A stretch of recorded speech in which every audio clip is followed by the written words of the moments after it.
Pessoal, então boa noite a todos vocês aí, oficialmente agora, né? A gente já estava aqui conversando em off aqui mais cedo, né? Hoje, infelizmente, devido a certos acontecimentos aí, a gente está aqui tendo essa aula online, a pedido da coordenação para a própria segurança dos alunos, tá? Então, vou compartilhar a tela com vocês aqui. Deixa eu ver aqui direitinho. Ó, só me falam, por favor, confirmem se vocês estão vendo aqui direitinho a minha tela.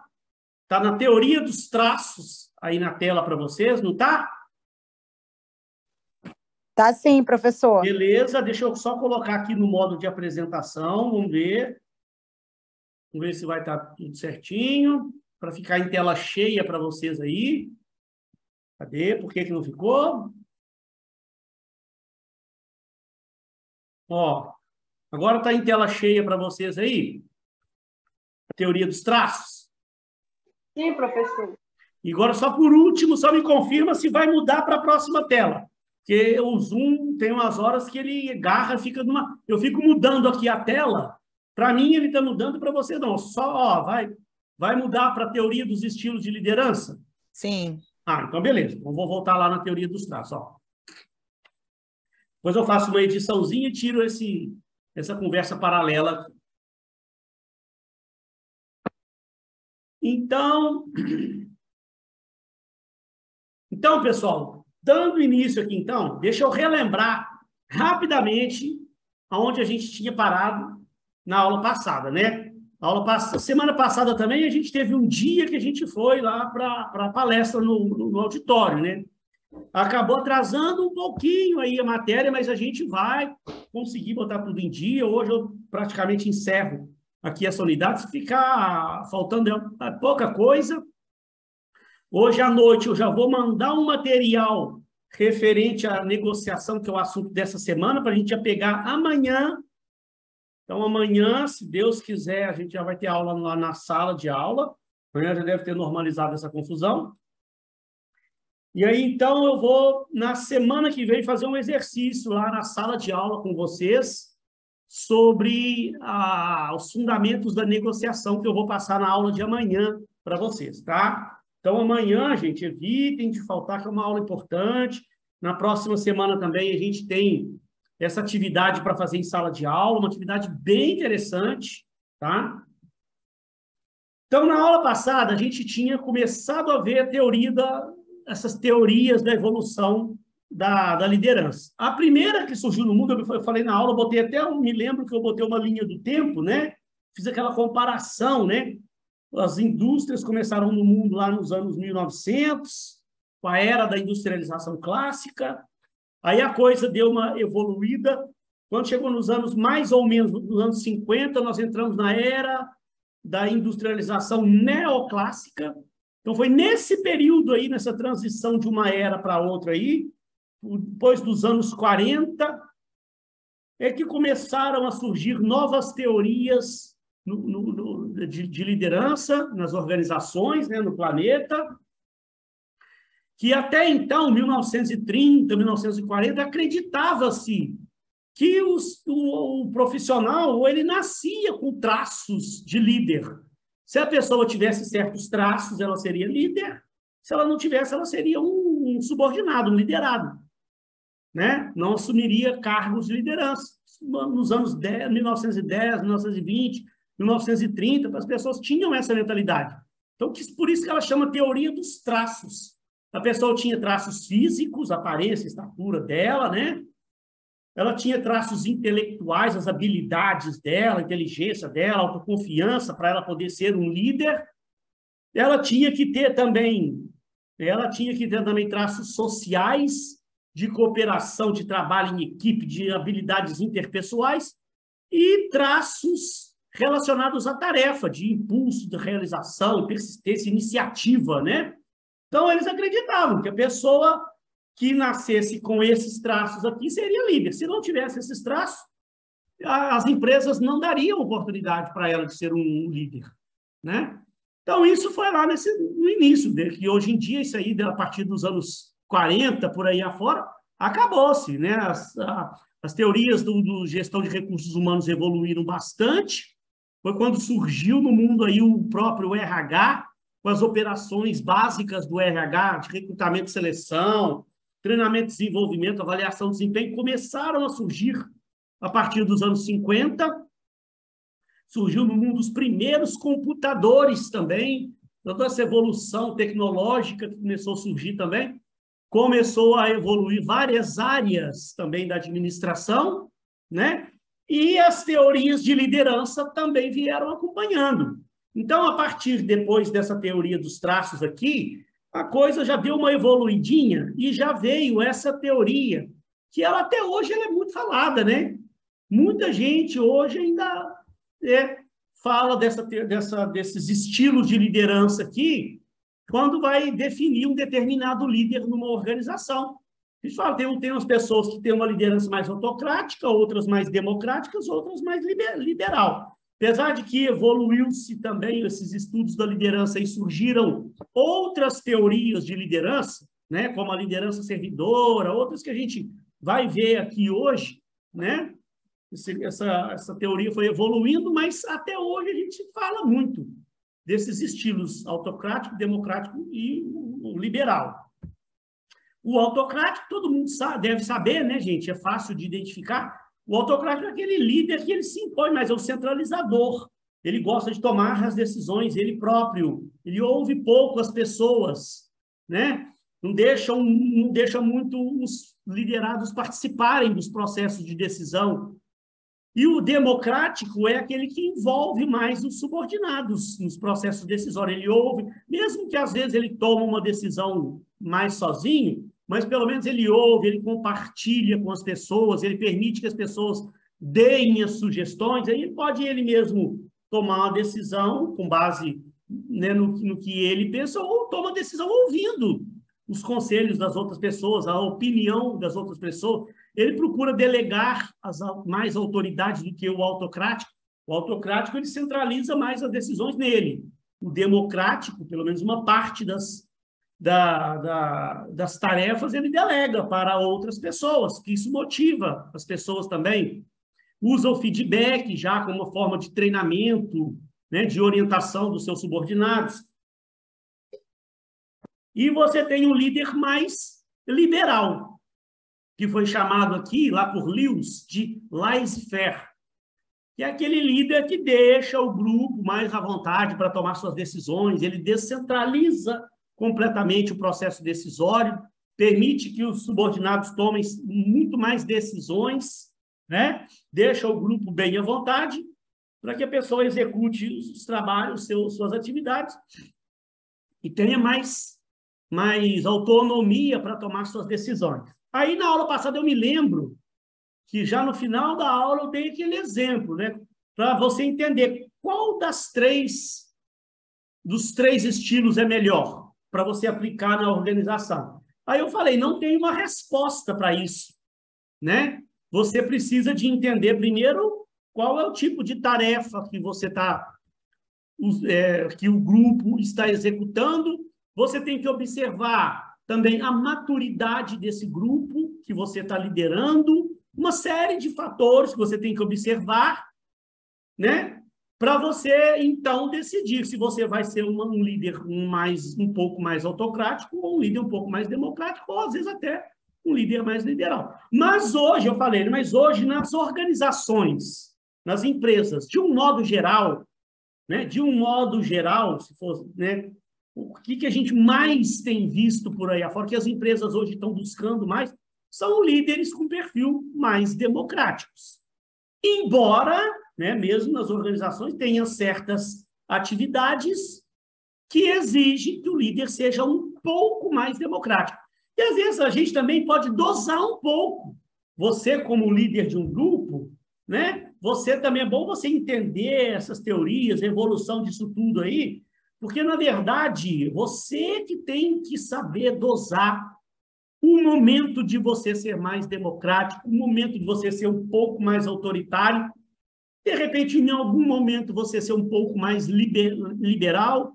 Daqui a pouco eu vou dar um outro exemplo, quando a gente for falar do grid gerencial, que ele envolve 5 situações diferentes, que aí eu acho que vai ficar um pouco mais claro ainda para você como você vai dosar isso. Mas eu me lembro que na aula passada, eu tinha, no final da aula, dado aquele exemplo, eu vou repetir rapidamente, né?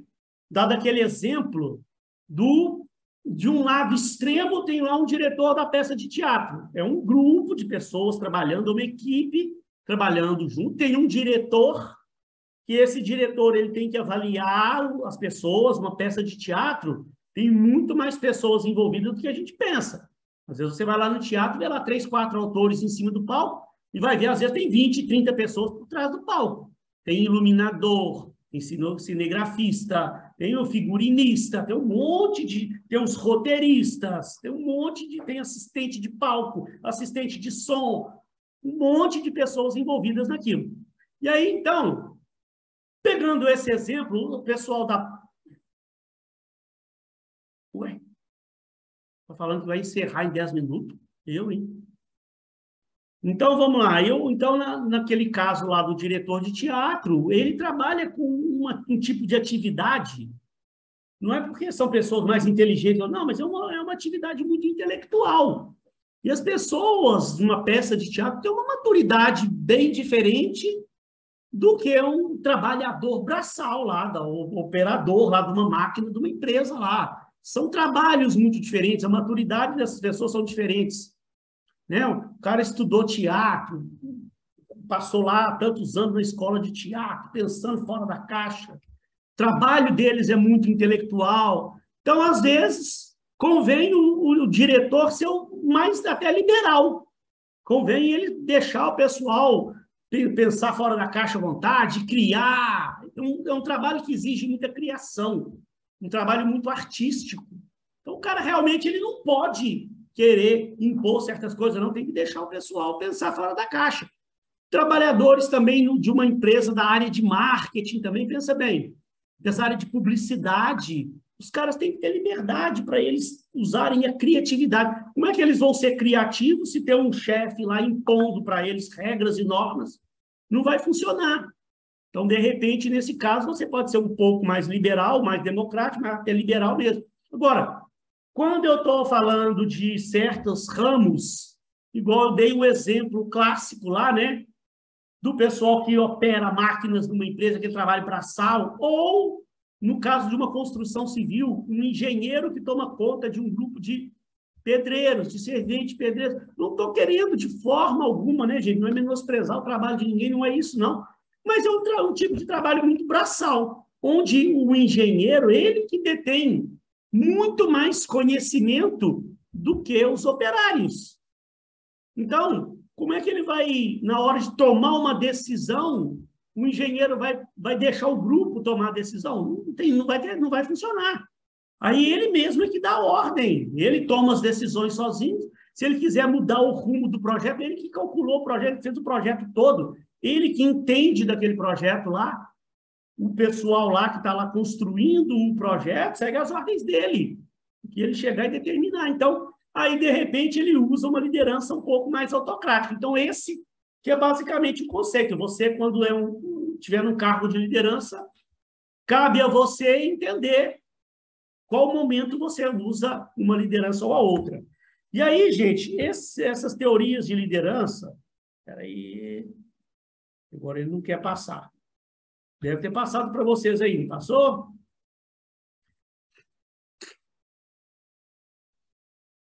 Passou.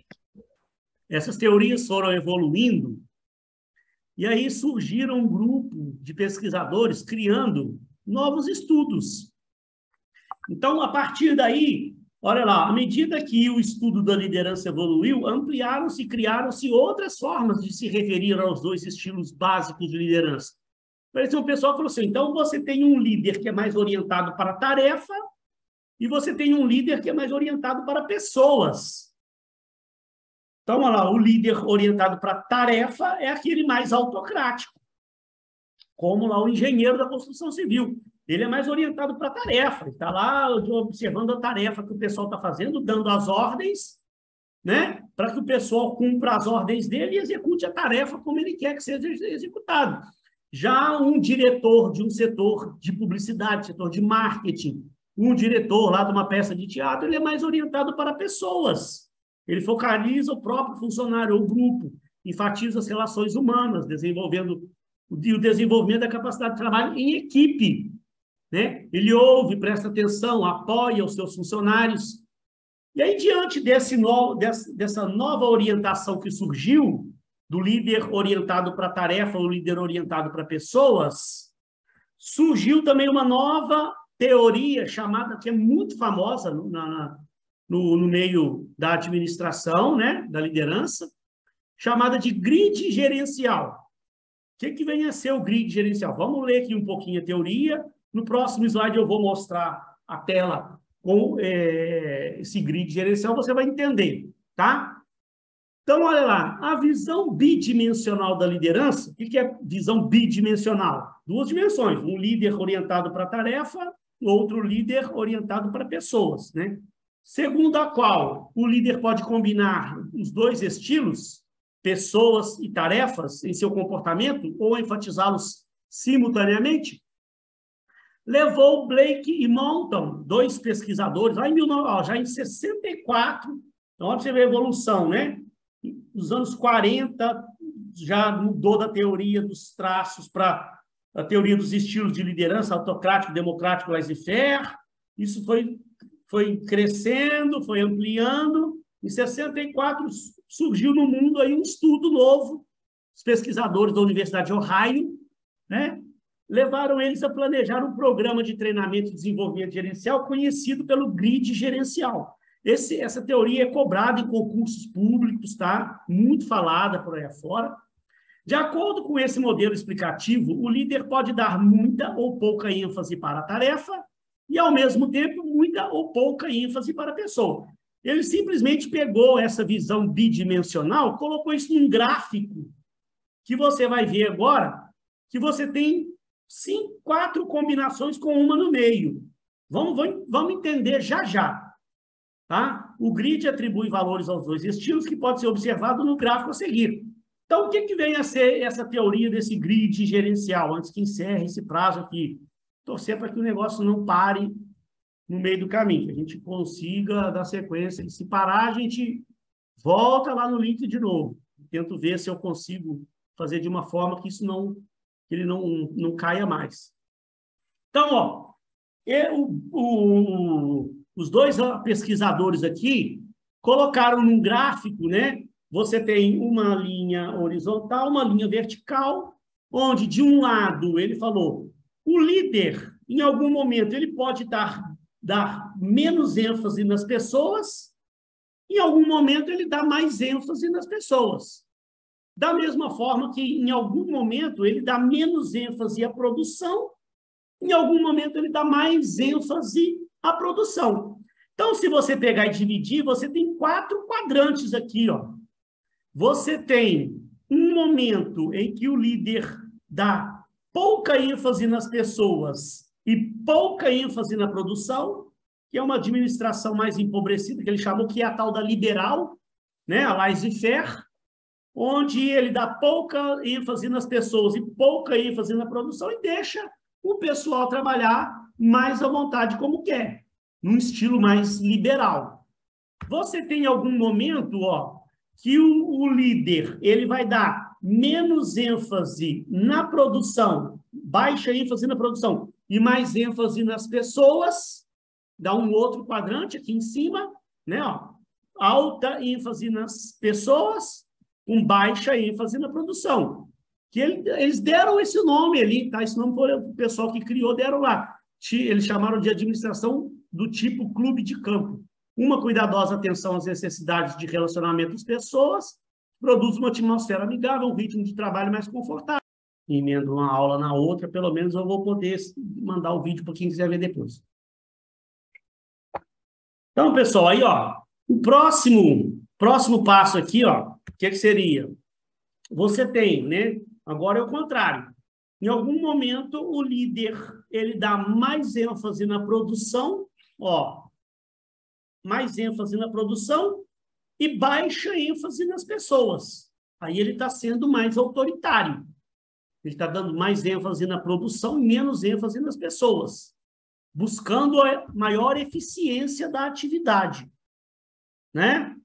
E, por fim, tem dois ainda mais, você tem a 9.9 aqui, ó, é onde o líder dá muita ênfase na produção e muita ênfase nas pessoas. E aí ele chamou de administração democrática, ou do tipo gerência de equipes, né? Então, e você tem uma no meio aqui, uma administração moderada, onde você dá média ênfase na produção e média ênfase nas pessoas. Bom, muito bacana, né? Vamos tentar entender isso aqui direitinho para você ver, tentar entender como aplicar a coisa. Porque aqui, então, o que esses dois pesquisadores, Blake e Mountain, fizeram? Eles pegaram aquelas teorias lá do líder democrático, do autocrático, do liberal, e tentaram colocar isso aqui dentro. Ó. Quando o líder está dando muita ênfase na produção, né? Alta ênfase na produção, e baixa ênfase nas pessoas, é aquele momento em que ele está sendo mais autocrático. Né? Ele está sendo mais autocrático. Quando ele está dando muita ênfase na produção e muita ênfase nas pessoas, é o momento em que ele está sendo mais democrático. Ele está preocupado com a produção, mas ele está muito preocupado com as pessoas também. As pessoas participam também. E aí, quando ele dá pouca ênfase na produção, pouca ênfase nas pessoas, é quando ele está deixando o grupo mais à vontade. Ele não dá nem tanta ênfase nem na produção e nem nas pessoas. Né? E ele falou, em algum momento você fica também ali meio em cima do muro. Então, é importante aqui, pessoal, olha só, eu gosto de dar um exemplo para você entender, né? Porque é aquela história, se o aluno perguntar para mim, mas, professor, mas qual o melhor estilo de liderança, como é que eu devo fazer? Você nunca vai encontrar uma resposta que satisfaça a essa pergunta. Então, eu gosto de dar um exemplo. Quando eu tinha a minha equipe lá em Copacabana, eu trabalhava naquela empresa, eu cheguei a ter uma equipe lá com 17 pessoas, né? Eu já estava estudando muita liderança, eu já tinha começado a dar aula de liderança. Então, eu passei a observar essas teorias de liderança e tentar ver como é que eu posso usar isso aqui a meu favor, junto ao meu grupo aqui, né? Então, eu ia tentando administrar a coisa. Na maior parte do tempo, é lógico, que eu tentava ser o mais democrático possível. Eu estava sempre reunindo o meu grupo, era uma equipe de vendas. Eu estava sempre reunindo o meu grupo. Eu tinha praticamente todo mês, eu fazia uma grande reunião com a minha equipe toda de vendas, onde eu ouvia o meu grupo todo, a gente debatia, eu permitia que eles dessem as sugestões todas que eles queriam dar, participavam de todo o processo ali junto comigo, eu era o mais democrático possível com eles, só que também tinha certos momentos também, como, por exemplo, a gente tinha metas para bater. Vocês devem saber imaginar como é que é um setor de vendas. O diretor da empresa ele não quer nem saber. Ele quer resultado, ele quer a empresa crescendo, ele quer contrato assinado na mesa dele. Então, ele impunha para a gente metas trimestrais. Na verdade, ele impunha uma meta anual. Mas eu não podia esperar finalizar o ano para ver que deu tudo errado. Então, a cada 3 meses, eu parava para fazer uma conferência para ver se a gente estava caminhando no sentido de bater a meta no final do ano. Em março, eu fazia uma grande reunião com esse pessoal, aí eu já observava, se eu percebesse que a gente estava ficando atrás da meta que tinha sido estabelecida, aí eu era um pouco mais autocrático com a turma. Aí eu cobrava mais. Aí eu dava uma ênfase maior na produção, na atividade. E um pouco menos de ênfase nas pessoas. Mais na produção. Chamava a atenção de todo mundo e vamos nos concentrar no trabalho. Eu era um pouco mais autocrático. Né? A coisa começava a funcionar, começava a dar certo, eu ia levando a coisa o mais democrático possível. Chegava no meio do ano, se as metas estivessem acontecendo, beleza, eu continuava ali no meu estilo democrático. Se eu percebesse no meio do ano que a coisa de novo começou a desandar, e está caminhando para um sentido de não bater a meta anual, aí eu era mais autocrático de novo, eu cobrava mais do pessoal. E aí, quando chegava no final do ano, né, que aí normalmente a gente tinha um bom resultado lá, eu tinha um departamento lá, um pessoal que trabalhava comigo excelente, né? Graças a Deus eu conseguia conduzir muito bem a turma lá, a gente sempre, na maioria dos anos lá, nós demos um bom resultado. Então, quando chegava no final do ano, a gente chegava um certo momento do finalzinho do ano, nós chegava no dia 15 de dezembro, por exemplo, que era o período que a gente não fechava mais contrato, acabou. Trabalhou o ano inteiro, quem fechou o contrato fechou. A partir do dia 15 de dezembro, já está todo mundo voltado com a cabeça para o Natal, o Ano Novo, ninguém quer saber mais de fechar. Quem tinha que ter fechado o contrato, fechou com a gente. Quem não fechou, ia esperar passar a festa de fim de ano para fechar. Aí, nesse momento, eu aproveitava e deixava o pessoal também um pouco mais à vontade. Aí eu exercia a liderança mais laissez-faire, mais liberal. Aí eu pegava normalmente aí do dia 15 de dezembro até por volta do dia 10 de janeiro, que eu tirava o pé do acelerador, era a época de véspera de Natal, aquela semana entre Natal e Ano Novo, que eu não vou ficar cobrando do meu funcionário, cobrando do meu colaborador resultado, já passou, quem tinha que ter dado resultado, já deu. Encerrou o ano, bateu as metas ou não bateu, aí não vai ser entre o Natal e Ano Novo que o camarada vai arrebentar de fechar contrato, não vai. Então, eu passava bastante tempo do nosso dia fazendo reuniões com esse pessoal, a gente fazia reuniões lá na nossa sede, lá, eu aproveitava, pegava um monte de coisa da faculdade que eu tinha dado ao longo do ano, que eu tinha achado bacana, levava lá para a gente discutir, né? Eu dei aula há muitos anos no curso de marketing, eu dava aula de liderança, eu trazia esses conceitos de liderança para a gente fazia os encontros bacanas, eu fazia palestras, treinamentos. Então, era o momento de eu exercer uma liderança mais laissez-faire, mais liberal. Então, eu ia dando uma controlada nisso aqui. Chegava lá 10 de janeiro de novo, a diretoria passava de novo as metas para a gente, começava o ano de novo, embalava a coisa de novo, eu voltava para o meu estilo democrático lá. Começo de ano, a gente vai levando a coisa da forma mais democrática, mas chegava lá por volta de fevereiro, final de fevereiro, início de março. Eu parava, monitorava as nossas metas para a gente ver se a gente estava numa evolução que ia favorecer o alcance da meta do que o presidente da empresa tinha estabelecido. Se tivesse, beleza, eu continuava ali na minha liderança democrática. Em algum momento eu percebia que a coisa não ia dar certo, eu usava um pouco mais da minha autocracia lá e cobrava mais do pessoal.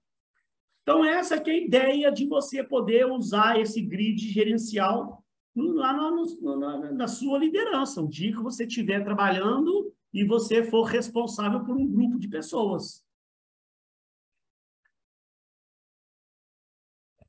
Nossa, que bacana, professor. Eu acho muito bacana. E vocês podem, pessoal, pesquisar. Tem muita gente na internet. Tem muito material informativo sobre essas teorias. Sabe, tem uns caras, de vez em quando eu vejo uns vídeos, uns sites aí falando, os caras vêm com as ideias diferentes do que a gente vê nos livros, né? Eu sou uma pessoa também muito teórica, eu gosto de pegar muita coisa de livro, porque aqui para a gente eu tenho que também me certificar de que eu estou passando realmente uma teoria que veio de um livro, de um autor consagrado, que eu não corro o risco de estar passando para o aluno aqui alguma coisa que fuja um pouco da teoria do negócio, pegando autores consagrados para trazer teoria aqui. Eu estou trazendo o que é, né? Os principais autores da área. Então, eu evito de ficar buscando muita coisa de internet, porque a gente tem que tomar muito cuidado, às vezes, com coisas de internet, né? Mas tem muita coisa boa na internet, por aí, se você pesquisar, tem muito vídeo sobre liderança. Sempre que você tiver um tempinho, procure lá, entra no YouTube lá, procure vídeos sobre liderança, sobre as teorias de liderança, tem muito vídeo bacana que engrandece um pouco mais o seu conhecimento, né? Que aqui, infelizmente, a gente não tem tempo de parar aqui e falar, hoje vamos pegar a fundo para a gente entender melhor o grid e ficar a noite inteira falando de grid gerencial. Infelizmente, a gente chega aqui e mostra a teoria, dá um exemplo para o aluno, mostra o caminho. Aí tem alunos que absorvem aquela mensagem, vai pesquisar mais ainda e acaba desenvolvendo mais coisas a respeito daquele assunto. Você não pode ficar parado achando que o que o professor passou aqui para você aqui já é o suficiente para você tocar sua vida. Não, principalmente quando se trata de um assunto tão importante quanto a liderança.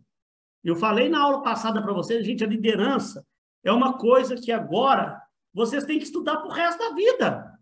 A não ser que você não queira crescer na vida. Mas eu tenho certeza que não tem ninguém com essa mentalidade aí. Se você está aqui fazendo uma faculdade, é porque você busca crescimento na vida. Ninguém faz faculdade para ficar do mesmo jeito que está. Ninguém. Se tiver algum maluco aí pensando, não, eu estou fazendo faculdade porque eu quero piorar minha vida. Então, peraí, eu vou te levar para estudar num centro de pesquisa psiquiátrico. Não pode, ué. Todo mundo que entra para uma faculdade quer crescer, quer melhorar de vida. Para você crescer, para você melhorar, quanto mais você cresce, quanto mais você melhora a sua situação, onde quer que você esteja, mais pessoas você tem para liderar, mais pessoas você tem para conviver, mais você vai ter pessoas, a equipe, maior vai ser o número de pessoas na equipe que você trabalha, quanto mais você cresce. Então, quanto mais você cresce, mais você precisa de conhecimentos de gestão de pessoas, de liderança. Então, isso é uma coisa para você, o resto da vida, continuar estudando. Aqui, como eu falei, a gente dá o caminho. A gente mostra para você bons livros, a gente mostra as teorias, mostra o caminho. Agora, tudo depende também um pouco da própria maturidade do aluno, dele buscar mais conhecimento. Não concorda comigo, dona Cristia?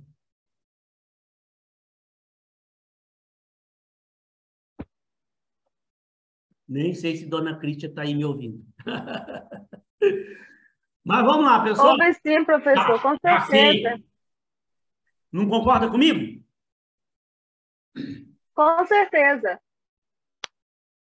Que bom, graças a Deus. Pessoal, então, olha só.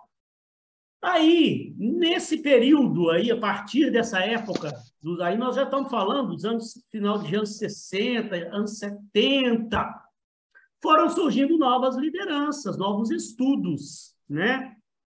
Que, na verdade, no final de tudo, quando a gente encerrar essas teorias todas de liderança, o que você tem que ter na cabeça, né? Não é para você escolher uma teoria para você levar para a sua vida. Qual o líder que eu quero? Eu quero ser um líder carismático. Não. Cada teoria dessa, ela tem a sua aplicação. Cabe a você tentar sintetizar um pouco de tudo, trazer para você um pouco de cada uma dessas teorias que foram surgindo, porque em cada momento você pode tirar proveito daquele conhecimento. Como essa liderança aqui, a carismática, ó. Pesquisadores observaram que tem certos líderes que eles são carismáticos, né? A liderança carismática é aquela que inspira, transmite confiança e leva os outros à ação. Por meio da comunicação, o líder com carisma consegue persuadir e influenciar seus pares e subordinados. Então, o que é esse líder carismático? É aquele líder que ele se coloca no lugar das pessoas, dos seus subordinados. Ele entende o lado das pessoas. Então, com esse carisma dele, que ele transmite para as pessoas, ele inspira as pessoas acabam criando aquele vínculo de confiança, né, no seu líder, e acaba todo mundo ali seguindo o que o líder está orientando, e seguem o líder, vamos embora. Então, essa liderança carismática é muito bom você buscar também mais conhecimento a respeito. tá? Dessa liderança carismática. Na internet, se você buscar, tem muito vídeo, tem muito site falando sobre isso, tá? Da liderança carismática.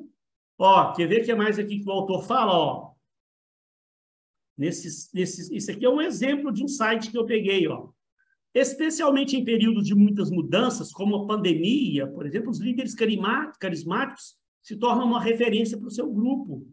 Eles conseguem se conectar com as outras pessoas e mostrar soluções para os problemas que estão no caminho, sem precisar lançar mão do autoritarismo.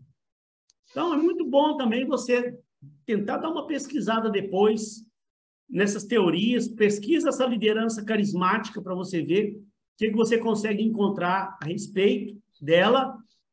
Você tem que, ó, definir o carisma é muito subjetivo, né? O que vem a ser o carisma? Depois você pesquisa aí no seu smartphone depois, o que vem a ser o carisma? Para você tentar entender isso melhor. Mas olha lá, pois cada um pode percebê-lo de uma forma, mas é fato que as lideranças carismáticas têm algumas características em comum. Esses líderes mais carismáticos que foram observados pelos teóricos que desenvolveram essas teorias de liderança lá no passado, eles observaram o seguinte, ó, os líderes carismáticos, eles transmitem muita confiança para o seu grupo. E eu falei, né, gente, lá na primeira aula nossa sobre liderança, teve uma coisa que eu falei para vocês. O líder, gente, uma das principais coisas que ele tem que tomar cuidado é porque por causa para ele não correr o risco de, por causa das suas ações, ele perder a confiança no seu grupo. A liderança não se impõe, a liderança você conquista. A liderança ela é conquistada. Como é que você conquista, então? A primeira coisa, as pessoas têm que confiar em você.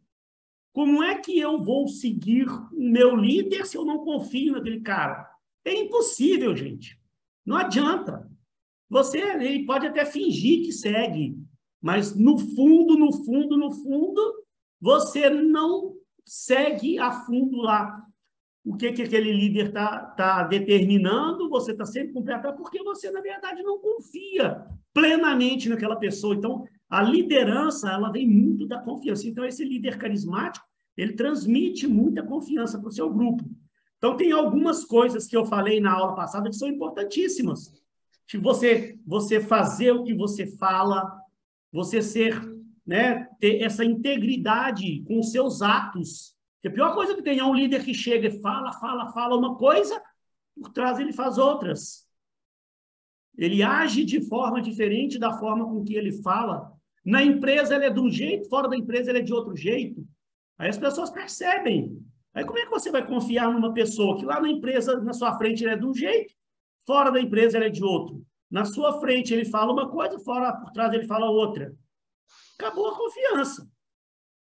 Se acabou a confiança, gente, acaba também automaticamente, consequentemente, a liderança. Não é? Olha lá, e outra coisa, ele tem uma excelente comunicação. Então, se você quer ser um bom líder na vida, você precisa desenvolver a sua capacidade de comunicação. Como, professor? Como é que eu desenvolvo? Então, é difícil a gente ensinar, né? Tem certos conceitos, certas coisas que é meio complicado a gente chegar na sala de aula e dar uma aula para ensinar o aluno a ser comunicativo. A gente mostra aqui teorias, a gente mostra caminhos, a gente passa vídeos, pega aí as teorias que tem sobre determinado assunto, mostra, tem igual inteligência emocional, como é que eu vou chegar na sala de aula, passar no quadro lá um negócio e vou ensinar o aluno a desenvolver a sua inteligência emocional? Seu Rogério, tudo bem, meu amigo? Está me ouvindo? Oi. Tô. Então, aqui, né, como eu sempre falo aqui, tem certas coisas aqui que a gente vai tentando mostrar o caminho para o aluno, né? Cabe ao aluno também ele entender o que é importante para ele desenvolver, porque isso aqui você não desenvolve assim rápido. Num período na faculdade, você vai falar que você desenvolveu sua inteligência emocional.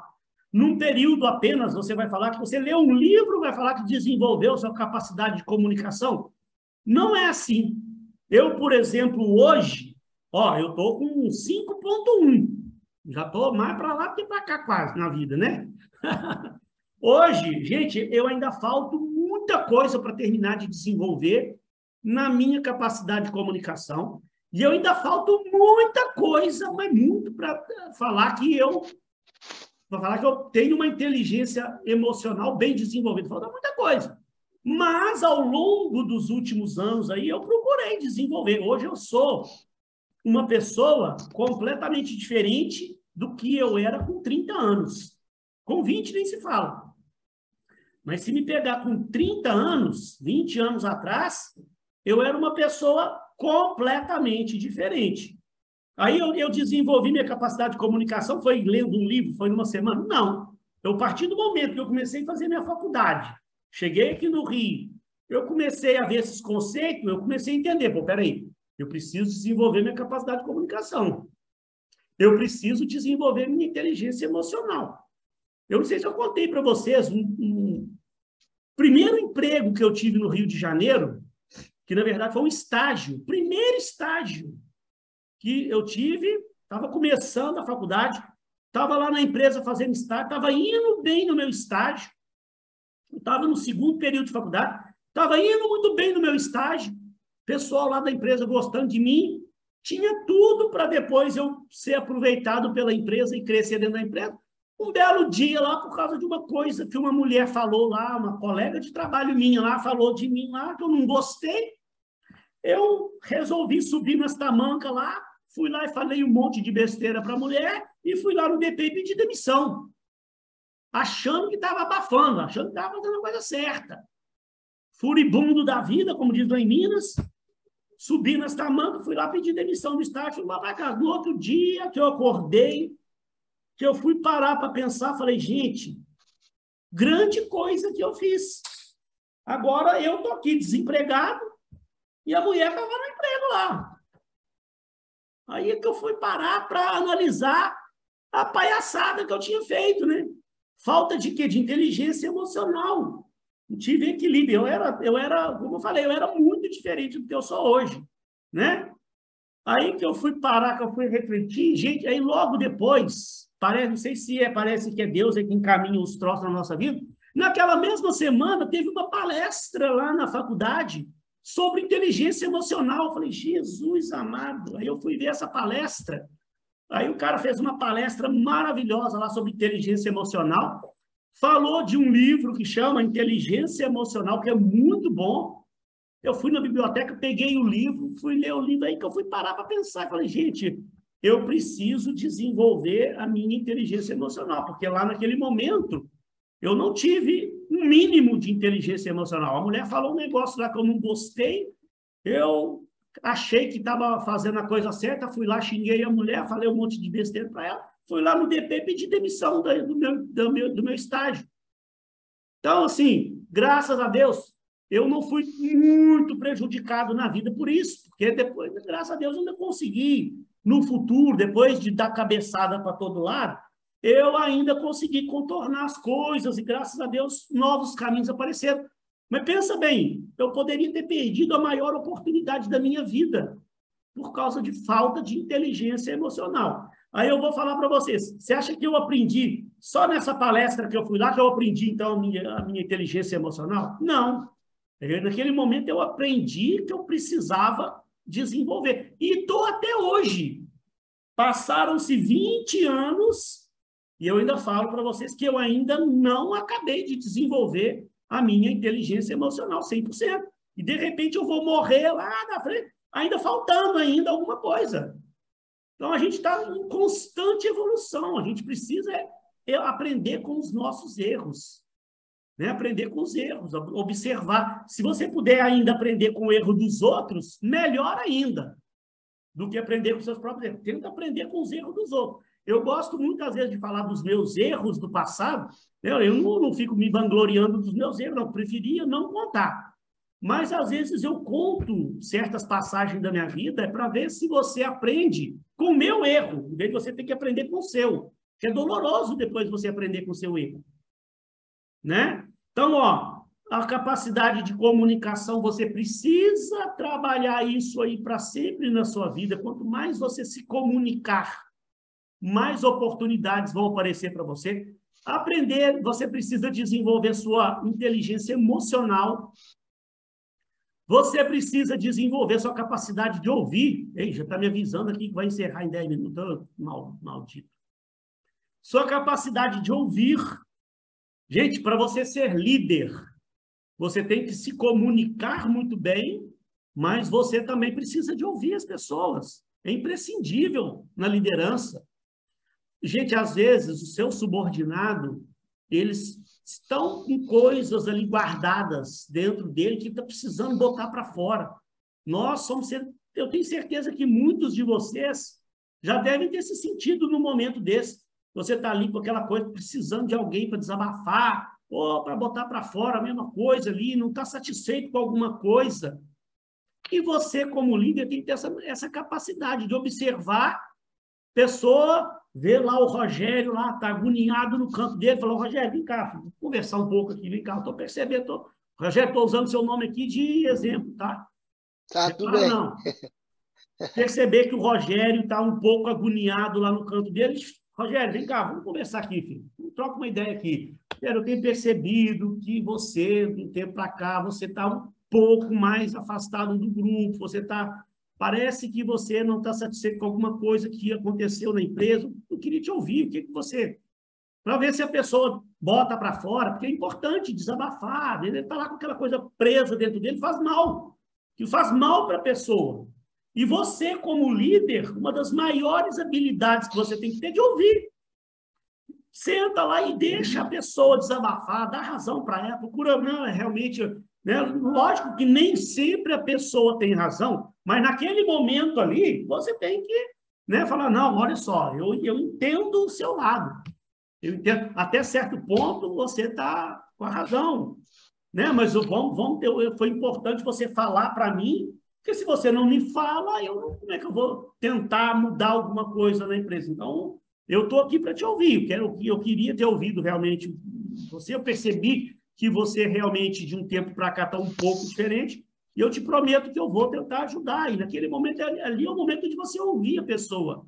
O simples fato da pessoa desabafar, já alivia a tensão.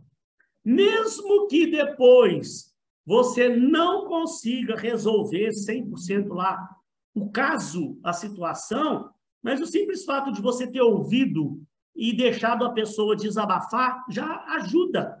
Porque a outra pessoa também vai pensar assim, bom, acabou não resolver o meu problema, mas pelo menos eu falei o que eu tinha que falar, pelo menos eu desabafei, isso faz bem para as pessoas. E tem gerente, né, que não gosta de ouvir o funcionário, não. O funcionário não tem direito a falar nada, não. Então, o bom líder, ele tem essa capacidade de ouvir, tem empatia, se colocar no lugar do outro, né? Fundamental também, é um outro conceito também. Da mesma forma, como é que eu vou ensinar para o aluno a ter empatia? É difícil eu chegar numa sala de aula e dar uma aula para o aluno aprender a ter empatia. Agora, aqui a gente tenta passar para vocês um pouquinho de como você deve pensar e você tem que entender o que você precisa desenvolver em você. Dessas habilidades que os líderes têm, por exemplo, se você quer ser um dia um líder carismático, o que você precisa ter? Capacidade de ter empatia, de se colocar no lugar do próximo. Otimismo também. Como é que eu vou ser um líder, liderar um grupo, se eu mesmo já estou achando que nós vamos perder a guerra? Ué, imagina se eu sou um técnico de futebol, o time está lá para entrar em campo, eu já vi para toda a gente, vamos lá ver o que dá, porque eu acho que nós vamos tomar uma goleada mesmo. Ué, como é que a equipe vai entrar em campo se o técnico já está achando que vai tomar uma goleada feia? Não, eu como técnico, como líder do time, eu tenho que, nós temos chance e tal, eu tenho que ser otimista com as coisas, velho. O meu otimismo tem que contagiar a equipe, mesmo que a tarefa seja difícil, seja uma tarefa difícil a gente alcançar, mas vamos fazer o nosso melhor. O grupo vai entrar e vai entrar para o jogo, vai fazer o melhor. E eu tenho que motivar esse grupo. Agora, se eu já estou desanimado com a situação, o que o meu grupo vai pensar? Vai olhar para mim? Bom, o nosso líder já está entregando os pontos, então, né? Vamos lá tomar uma goleada. E capacidade de influência e de persuasão, de eu convencer, ter o poder de convencimento da pessoa a acreditar na nossa causa. Porque isso vai acontecer. Você está com um grupo lá, nem todos vão estar lá 100% disposto a te seguir, realmente. Você tem que ter essa capacidade de influenciar a pessoa, trazer a pessoa para perto de você, mostrar para ela que ela faz parte de algo maior ali, e ela é imprescindível para a equipe, e convencer a pessoa a entrar no espírito do jogo. Então, olha para você ver, é muito bom você estudar esses conceitos de liderança, para você entender, olha quanta coisa importante tem para a gente desenvolver na vida. Igual eu mesmo falei agora há pouco, eu mesmo, gente, ainda não acabei de desenvolver isso tudo aqui na minha vida, não. Eu venho tentando desenvolver. Cada dia eu vou aprendendo um pouquinho mais, cada semestre que passa eu percebo que eu melhorei um pouquinho aqui, um pouquinho ali, mas eu sempre sei que eu ainda tenho muita coisa pela frente para aprender ainda. Não sou uma pessoa excelente, expert em comunicação, tenho muito para desenvolver minha comunicação. Inteligência emocional ainda mais, tem muita coisa para desenvolver. E todos esses outros conceitos. Eu sou melhor do que eu era 20 anos atrás. Sou melhor do que eu era um ano atrás, com certeza. Cada ano que passa, eu vou percebendo, opa, eu percebi que eu melhorei um pouquinho nisso, melhorei um pouquinho aqui, mas isso assim eu ainda preciso melhorar. A gente vai vendo no dia a dia, a gente passa por situações. Importante é você estar sempre com esses conceitos na cabeça, né? Para você observar, poxa, hoje aconteceu um negócio lá no meu trabalho que eu acho que me faltou um pouquinho de inteligência emocional. Deixa eu ler um pouquinho sobre isso. Chega em casa, vai dar uma estudada, vai procurar um livro. Mais para frente você percebe, poxa, eu estou precisando desenvolver mais a minha capacidade de ouvir. Deixa eu tentar desenvolver isso melhor em mim. Porque é nesse, né, a gente melhorar cada dia 1%. Tem um vídeo muito legal, pessoal, que eu vou tentar ver se eu não esqueço de mandar. A gente deve procurar melhorar a cada dia 1%. Às vezes a gente quer melhorar 200% da noite para o dia e a gente não vai conseguir. A gente tem que estar sempre progredindo, que seja 1%zinho por dia, que eu melhore. No final de um período longo, eu melhorei bastante, né? A gente não pode querer, da noite para o dia, mudar completamente o mundo. Vamos mudando devagarzinho. Tem uma outra liderança bacana aqui também, um outro estilo, né, que foi percebido. Como é que é isso, professor? Eles foram criando novos estilos de liderança. Não é que o povo foi criando novos estilos de liderança. Os pesquisadores, com o avanço da liderança pelo mundo, eles foram observando certos líderes que tinham certas habilidades, um pouco diferente de outros, né? Dois líderes eram muito bons, cada um sua área. Um tinha umas características, o outro tinha outras. Mas os dois eram bons. Então, aí percebeu, um era o líder mais carismático, o outro cara era muito bom líder, mas ele era um líder mais visionário, ele olhava para o futuro. Então, são características diferentes também, que da mesma forma, se você perguntar, professor, mas qual que é melhor, a liderança carismática ou a liderança visionária? Não tem uma resposta. São estilos de liderança diferentes, que você deve desenvolver as duas em você. Se você desenvolver ao mesmo tempo a sua capacidade de carisma no ambiente de trabalho, com a sua equipe, é ótimo. Se você também desenvolver essa sua habilidade de ser uma pessoa visionária, de enxergar lá na frente, né? É ótimo também para você. Então, não tem o melhor. Entre os diversos tipos, vai acabar o prazo, os diversos tipos de liderança, podemos destacar a liderança visionária, indicada para os gestores que buscam alcançar resultados extraordinários. Esse conceito possui a habilidade de identificar e criar oportunidades, preparar-se para resolver e superar as adversidades, se planejar e se preparar previamente. Pessoal, olha só, parece que vai encerrar de novo ali o prazo. É só ir lá no link de novo, mesmo link Eu também saindo aqui, eu vou dar um tempinho, volto, e a gente pega novamente a liderança visionária daqui para frente e vamos embora, né? Vocês me desculpem, mas eu não sei por que está acontecendo isso com o Zoom. No período passado, eu não estava tendo esse problema. Eu abria minha aula no Zoom aqui quando era online, dava 3 horas de aula seguida, aí agora, hoje, ele está com essa... Sim, professor. Sim. Obrigado aí por confirmar. Vamos ver aqui o que o autor continua falando. Ó. Além disso, o líder visionário, ele consegue fazer com que os liderados se sintam mais motivados, engajados e comprometidos, enxergando possibilidades de crescimento e alcance de resultado cada vez melhores. Gente, olha que coisa bacana. Uma das aulas passadas, lá na sala de aula, acho que foi na última aula nossa lá, um conceito legal que eu falei para vocês, que os verdadeiros líderes, eles querem que as pessoas cresçam junto com ele. Sabe? E esse líder visionário, ele, além dele querer isso também, as pessoas que trabalham com ele percebem que ele está ajudando as pessoas a crescer. Enquanto gerentes tradicionais, aquele famoso gerentão capataz que o Valdez fala no vídeo dele lá, né? Ele tem medo que as pessoas cresçam. Ele não gosta de compartilhar conhecimento. Isso eu já vi. Eu já vi empresas por onde eu passei por aí afora, eu já percebi desses gerentões, eles não gostam de compartilhar conhecimento, não. Ele quer o camarada ali dependendo dele sempre. Ele quer as pessoas dependendo dele. Ele tem medo que as pessoas cresçam. Ele tem medo que a pessoa tome o lugar dele na empresa.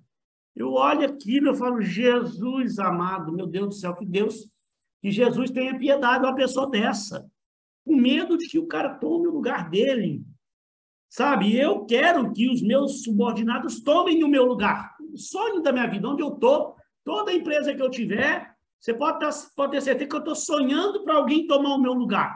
Mas não é porque eu vou ser mandado embora, não, porque eu vou ser promovido. Se eu estou lá num cargo já de gerente, eu quero ser diretor da empresa. E para eu poder subir, eu tenho que ter alguém preparado para ocupar meu lugar. Então, eu não tenho esse medo. Gente, e se você quer crescer na vida, quando você começa a treinar as pessoas que estão abaixo de você e começa a isso aparecer na empresa, você bota uma pressão na pessoa superior a você. Porque o diretor da sua empresa começa a ver você crescendo e trazendo o time junto com você. O diretor começa a pensar, senhora, eu vou ter que arrumar um lugar mais alto para a Cristi aqui, porque eu já tenho pessoas para assumir o lugar dela, mas ela é importante para mim. Os diretores de empresa hoje, dessas multinacionais aí, eles querem pessoas que formem novos líderes dentro da organização. Isso aí, gente, é o perfil de profissional hoje mais procurado pelas empresas. A empresa quer funcionários que formem novos profissionais dentro da empresa. Se ela percebe que você é uma pessoa que ajuda a formar novos profissionais, o cara não vai se desfazer de você nunca. Não vai se desfazer de você nunca. Como é que vai se desfazer de um profissional que ajuda a empresa a formar novos profissionais? Sabe? Então, é um tipo de mentalidade que certas pessoas têm por aí que é ridículo, né? E você jamais... Então, esse líder visionário, ele tem essa visão. Ele está sempre olhando para frente, ele quer crescer junto com a empresa, quer atingir posições maiores dentro da empresa e quer trazer o time junto com ele. Então, é muito buscado. E as pessoas que estão com ele se sentem motivadas e engajadas porque percebem que o líder dele está ajudando ele a crescer. Porque a pior coisa que existe é você trabalhar numa empresa que você percebe que o seu líder lá, o seu chefe, ele não é o líder, o chefe, não te dá oportunidade. Você não tem oportunidade de falar, você não tem oportunidade de participar, e você percebe que a pessoa fica te encostando no canto lá, com medo que você cresça, e você percebe que você não vai crescer ali dentro, daqui a pouco está saindo fora da empresa. Né? Olha o que mais que ele fala, a liderança visionária. Conheça agora Quais as peculiaridades mais marcantes da liderança visionária? A comunicação, carisma, criatividade, capacidade de assumir riscos e planejamento estratégico. Ó, para você ver, eu falei um pouco com vocês em umas aulas aí sobre planejamento estratégico, né? Dei uma noção, né? A gente não passou sobre tudo sobre planejamento estratégico. Planejamento estratégico, gente, é uma matéria que eu já dei aula já. Tinha uma disciplina na faculdade chamada planejamento estratégico. Eu passava o período inteiro. Eu passava um semestre inteiro só falando de planejamento estratégico. E não dava tempo de falar tudo. Acabava o período, eu tinha feito um resumo do que é o planejamento estratégico dos alunos um semestre inteiro. Aquele dia eu falei com vocês lá, menos de uma aula. Eu gastei uma parte de uma aula, então eu fiz um resumo. Dei para vocês uma dica de um livro, né, chamado lá Administração Estratégica do Samuel C. Certo. Eu falei, gente, se alguém por acaso quiser um dia dar uma estudadinha em planejamento estratégico, né? Então, esse livro do Samuel C. Certo. Se alguém quiser, depois eu mando no grupo o nome direitinho lá. Só me mandar mensagem. Ele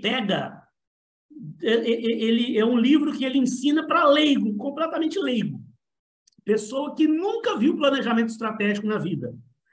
Um outro que eu mostrei na aula do Chiavenato, ele é muito bom também, mas parece que esse livro do Chiavenato, ele já é para quem já está um pouquinho já mais avançado no assunto.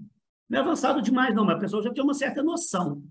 O do Samuel, ele pega o beabá do negócio, ensina tintim por tintim, passo a passo de tudo que tem que ter. Tá, professor, mas por que eu tenho que aprender sobre planejamento estratégico? Gente, eu falei na sala de aula aquele dia, a pessoa, a empresa, quando faz o planejamento estratégico, ela está pensando lá na frente. Os planejamentos estratégicos dessas grandes organizações por aí, ela mostra como é que a empresa vai estar daqui a 15, 20 anos. Parece que o cara tem uma bola de cristal, o cara que fez aquele troço lá. E aquilo acontece depois. A empresa vai perseguir aquilo. E o profissional que entende desse planejamento estratégico, tem uma noção boa de planejamento estratégico, ele vai ter uma vantagem competitiva para ele. Imagina você entender bem de todos os conceitos do RH, você ser um profissional bom em recrutamento e seleção, você ser um profissional bom em treinamento e desenvolvimento, em avaliação de desempenho, em cargos e salários, em remuneração de tarefa, e ainda ter um conhecimento bem desenvolvido em planejamento estratégico. Que o planejamento estratégico ele te dá essa visão do futuro. Por isso que o líder visionário, a liderança visionária, o cara entende de planejamento estratégico, sabe planejar o futuro. Tem líderes que eles são muito bons líderes ali, mas muito focado no hoje, né? Que não quer dizer que seja ruim, não, mas muito focado no hoje, enquanto outros líderes, por isso que eles desenvolveram esse estilo de liderança. Líderes que eles sabem olhar para o presente aqui, para a equipe dele no presente, mas eles já sabem enxergar o futuro e já mostrar para o grupo aonde a empresa quer chegar, o que a empresa precisa fazer para alcançar seus objetivos lá no futuro e mostrar o que cada um tem que fazer para que ele ajude a empresa a conquistar seus objetivos lá no futuro. E para que a pessoa cresça junto com a empresa. Então, ele tem que ser bom de comunicação, ele tem que ser bom de carisma, ele tem que ter criatividade, ele tem que ter capacidade de assumir risco. Quando ele está falando de prever futuro, de caminhar, de olhar lá na frente, lá de repente, você tem que ter essa habilidade de assumir certos riscos, né? De fazer planejamentos audaciosos para a sua empresa. Mas se aquilo der certo, a empresa vai olhar você com outros olhos. Nossa, professor, mas como diz lá em Minas, é trem demais para eu aprender? Sim. Gente, infelizmente, é trem demais para aprender. Falar um pouquinho de mineirês aqui com vocês. Por isso é que eu falei que eu estou aí, ó, 20 anos da minha vida que eu não faço outra coisa a não ser trabalhar, estudar, estudo. E parece que quanto mais estudo, mais coisa tem para eu aprender. Vai, o mundo nosso hoje ele evolui numa velocidade muito grande. Agora, você tem que ter uma noção de uma coisa. Você nunca vai saber tudo. Não tem jeito. Mas você tem que saber o máximo que você conseguir absorver. O máximo que você tiver condições de trazer de conhecimento para a sua vida, tudo isso vai se tornando diferenciais competitivos para você. Não é? Você dentro de uma empresa, o diretor olha para um funcionário que é muito bom, igual o caso lá do Zé Gerardo, que eu contei lá na primeira aula, lá quem viu aquelas primeiras aulas, viu o vídeo do Zé Gerardo, vai lembrar. Tinha um funcionário que era o Antônio, que ele trabalhava muito bem.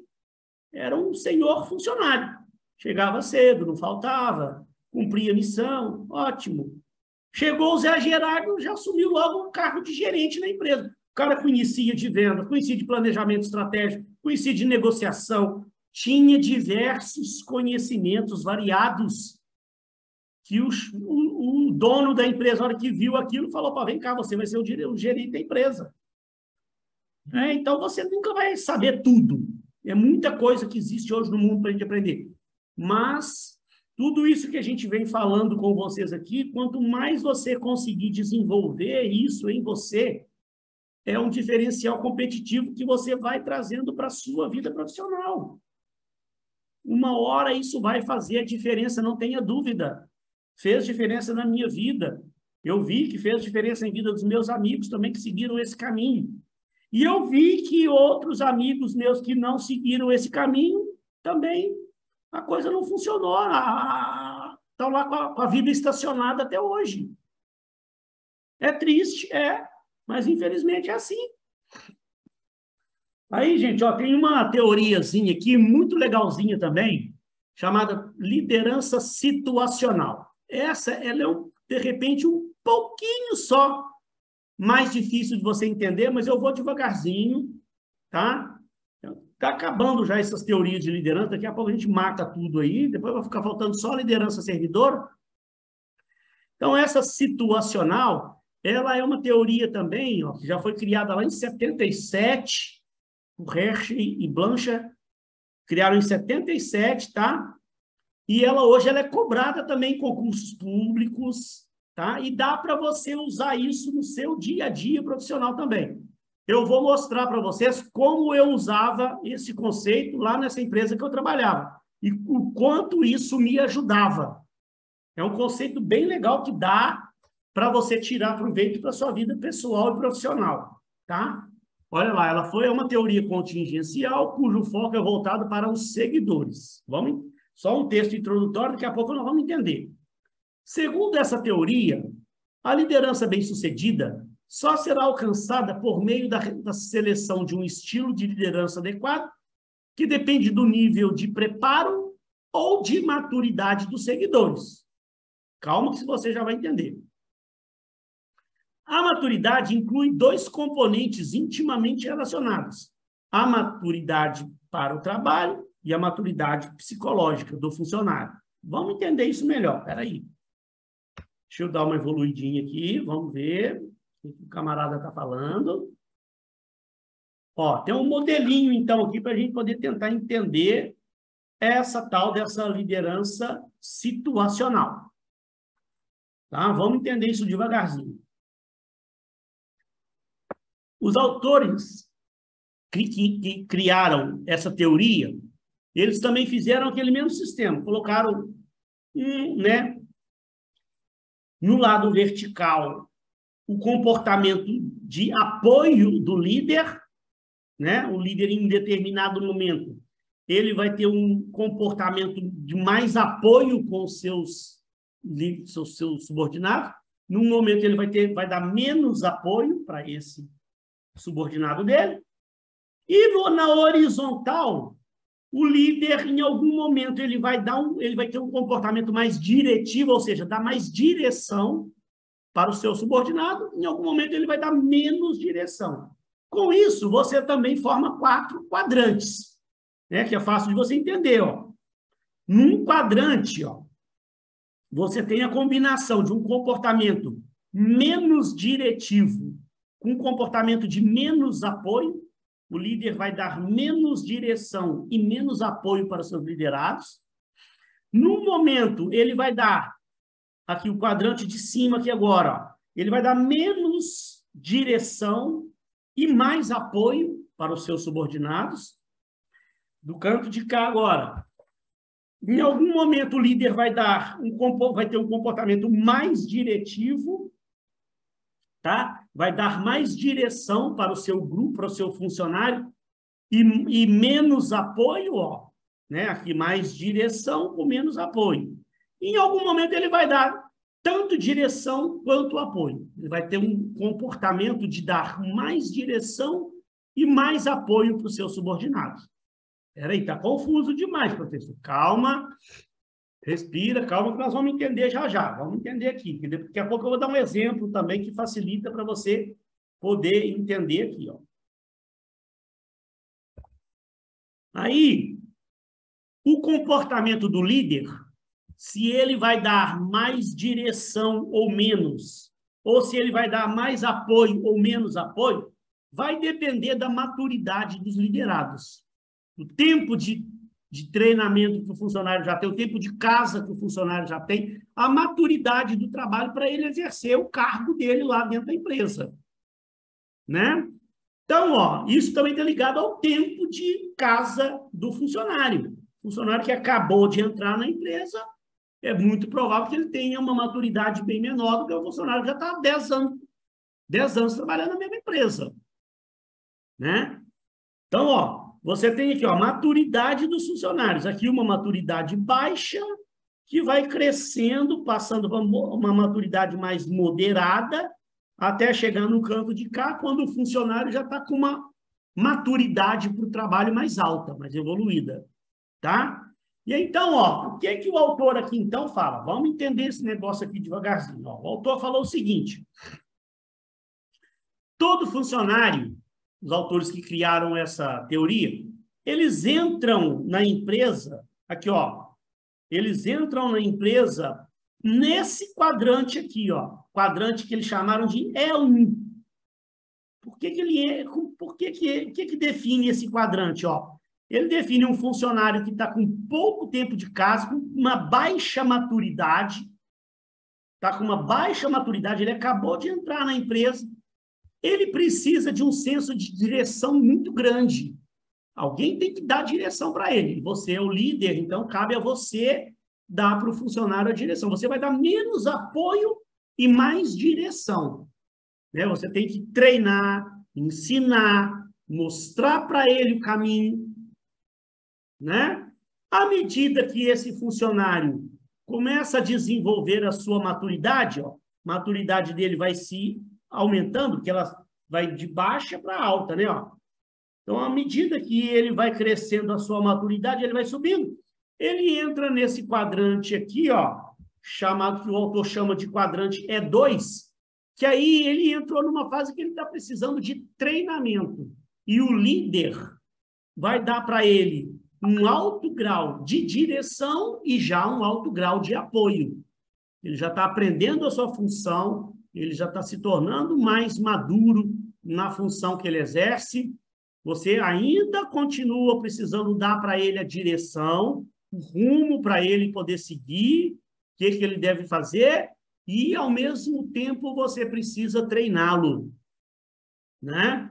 À medida que ele evolui, ele vai caminhando aqui dentro desse quadrinho, ele chega no quadrante E3, onde aí, ó, ele já está com um nível de moderado para alto, ó, M3 aqui, ele já está bem maduro, tem mais para amadurecer ainda, para ele, né, ficar mais maturado, mais maduro, tem, mas ele já está já com um nível de maturidade elevado, onde aí, ó, você vai dar para ele um alto grau de apoio e menos direção. Aí ele já sabe o rumo que ele tem que seguir. Você já deu a direção para ele quando ele entrou, Daqui a pouco você continuou dando direção e treinamento para ele. Ele atingiu um certo nível de maturidade que você não precisa mais da direção. Ele já sabe o caminho que ele tem que seguir, mas você precisa apoiá-lo. Você precisa dar apoio. Então, aqui no quadrante E3, você dá alto grau de apoio e baixo grau de direção. Até que ele atinge o seu nível máximo de maturidade no quadrante E4, onde aí você vai mais delegar a função para ele, porque ele já sabe o que tem que fazer. E ele já está num nível de maturidade que você não precisa mais apoiá-lo. Ele já sabe o que tem que fazer, ele já tem maturidade para executar a tarefa dele, e você vai apenas delegar e controlar.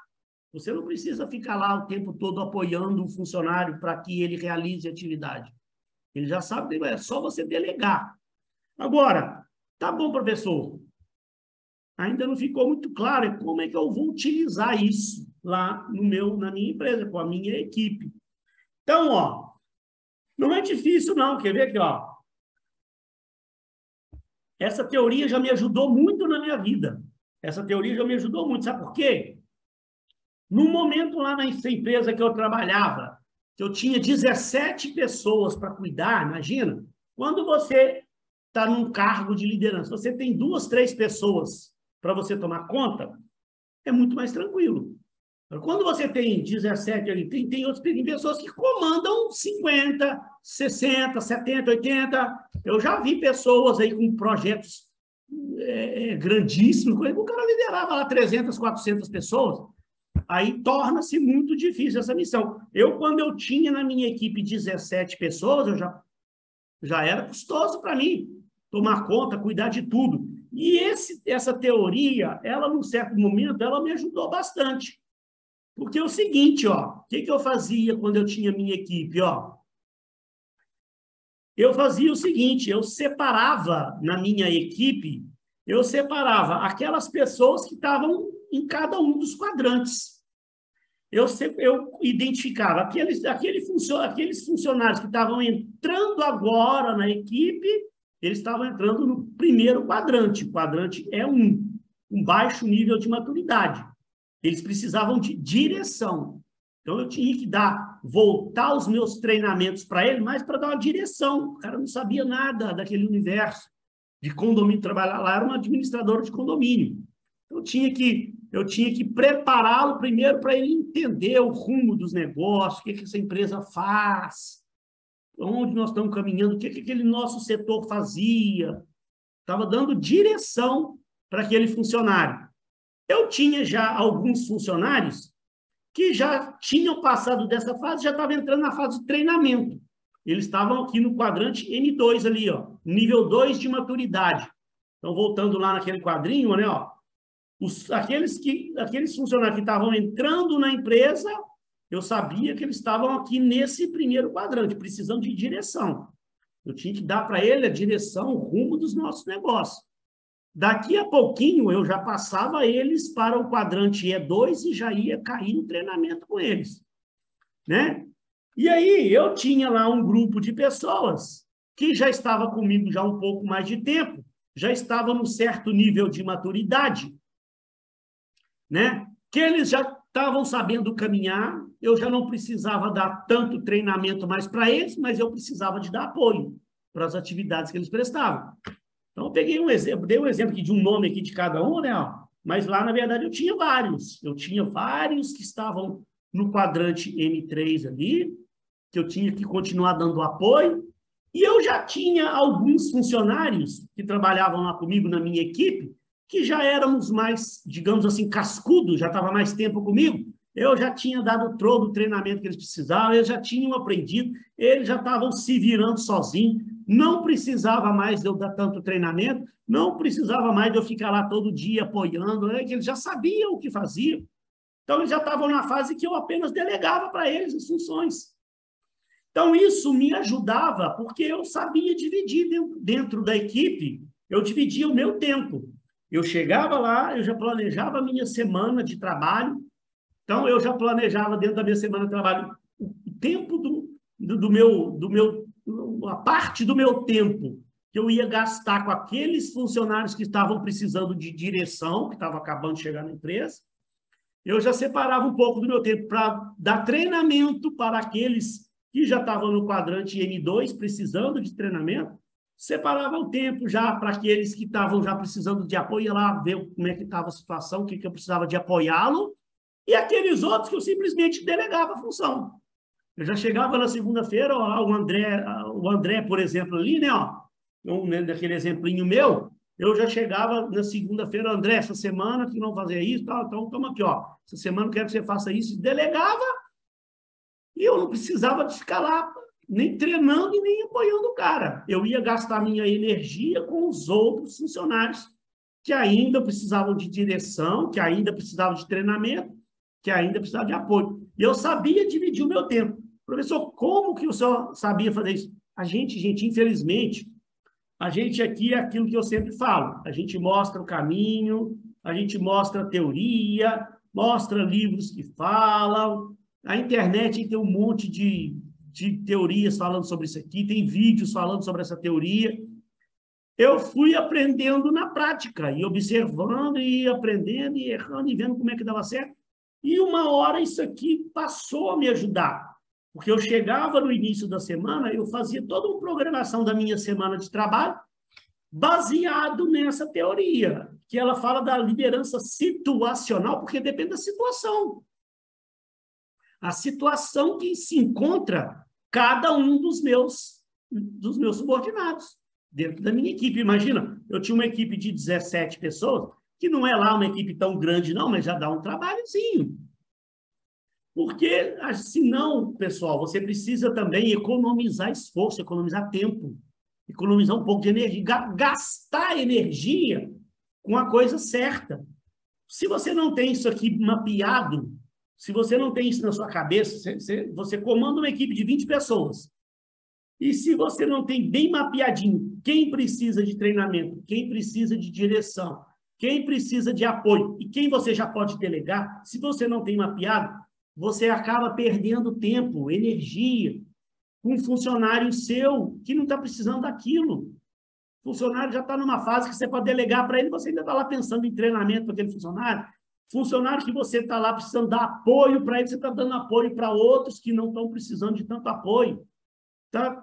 Sabe, você fica um pouco perdido, você acaba gastando energia com coisas que, na verdade, não era prioridade para você naquele momento. Então, eu economizava bastante o meu tempo. Isso me ajudava. Que bacana, professor. E para a gente encerrar, vamos falar da liderança servidora. Se o tempo esgotar ali, eu vou voltar só mais uma vez para tentar encerrar. E depois eu vou passar um videozinho bonito aqui para vocês. E olha só, então, a liderança servidora, gente, quem quiser entender melhor a tal da liderança servidora, esse assunto, eu acho que o melhor livro que tem é o livro O Monge e o Executivo. O livro O Monge e o Executivo, gente, ele é sensacional para falar sobre a liderança servidora, tá? Então, olha aqui, primeiro vamos começar a ler do livro Liderança e Motivação, tem também no livro da FGV, tem também. Daqui a pouco o slide já muda para o livro O Monge e o Executivo, texto do livro O Monge e o Executivo.